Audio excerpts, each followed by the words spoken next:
வால்பாறை சட்டமன்ற தொகுதி அதிமுக வேட்பாளர் TL லக்ஷ்மணன் நகர்ப்பகுதிகளில் இரட்டை இலை சின்னத்திற்கு தீவிர வாக்கு சேகரிப்பில் ஈடுபட்டார்.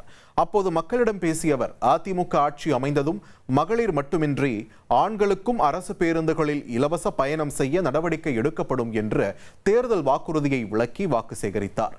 மேலும் குடும்ப அட்டைதாரர்களுக்கு 10,000 ரூபாய், கல்விக்கடன் ரத்து மற்றும் மாற்றுத்திறனாளிகளுக்கான உதவித்தொகை 2,000 ரூபாயாக உயர்த்தப்படும் போன்ற வாக்குறுதிகளையும் மக்களிடம் விளக்கினார்.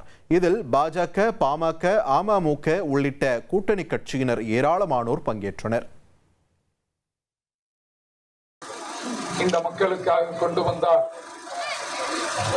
குழந்தை முதல் முதியவர் வரை பயனடையும் வகையில் எண்ணற்ற திட்டங்களை கொண்டு வந்தவர் புரட்சி தலைவி அம்மா அவர்கள்.